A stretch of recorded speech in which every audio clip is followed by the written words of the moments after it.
Hello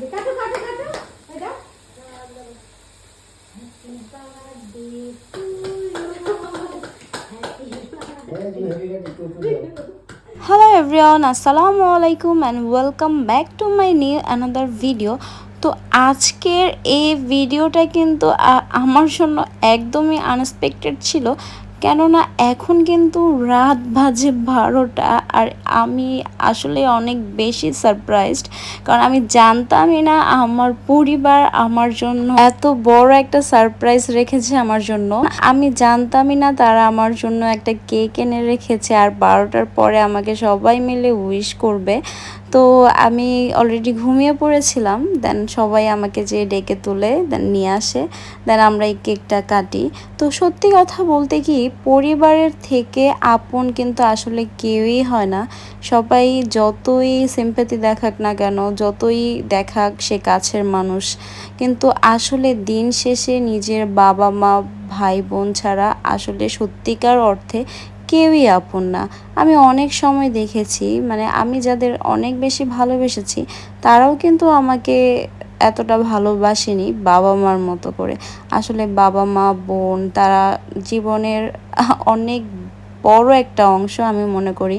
জানি না, আমার জন্য আমার বাবা মা বোন আমার জীবনের শ্রেষ্ঠ উপহার হিসেবে আমার আল্লাহ পাঠিয়েছে আমার কাছে মনে হয়, কারণ তারা আমার জন্য অনেক কিছু করেছে জীবনে, অনেক কিছু। আমি তাদের এই ঋণ কখনোই শোধ করতে পারবো না।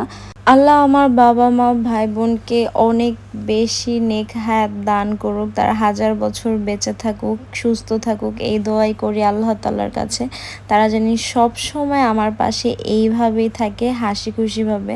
আমি তাদের হাসি মুখটা জানি আমার মৃত্যুর আগ পর্যন্ত দেখে যেতে পারি, এটাই হবে আমার জীবনের সার্থকতা। আমি চাই যতটুকুই পারি না কেন আমি আমার বাবা মাকে সবসময় ভালো রাখার চেষ্টা করি, আর আল্লাহ আমাকে যতদিন বাঁচিয়ে রাখবে ইনশাল্লাহ আমি সবসময় তাদের পাশে থাকবো। আমার বাবা মা এখন একটু অসুস্থ, আপনারা সবাই দোয়া করবেন তারা যেন তাড়াতাড়ি সুস্থ হয়ে যায়। আর আল্লাহ তাআলা আমার জীবনে একটা বড় বোন দিয়েছে, এর থেকে বড় নেয়ামত আমি আর কিছুই মনে করি না, কারণ সে আমাকে ছায়ার মতো সেই ছোটবেলা থেকে এখনো সেই ছায়াই দিয়ে যাচ্ছে। আমি তার ছায়ার আদলে সারা জীবনই থাকতে চাই। আল্লাহ তাকে সুস্থ রাখুক সবসময়, এই দোয়াই করি। কেননা মায়ের পরে একটা বড় বোন থাকা যে কতটা শান্তির, এটা যাদের বোন আছে তারাই বুঝতে পারবে। তো সে কিন্তু আমার বাবা মার পরে আমার জীবনের সব কিছু, কেননা আজ পর্যন্ত এমন কোনো কিছু নেই যে আমি তার কাছে চেয়েছি কিন্তু পাইনি, এমন কিছুই নেই। এমনও হয়েছে সে না নিয়ে আমাকে দিয়েছে। তো আল্লাহ তাআলা তাকে অনেক ভালো রাখুক, সুস্থ রাখুক। আমাদের দুইজনের বন্ডিং কিন্তু অনেক বেশি ভালো।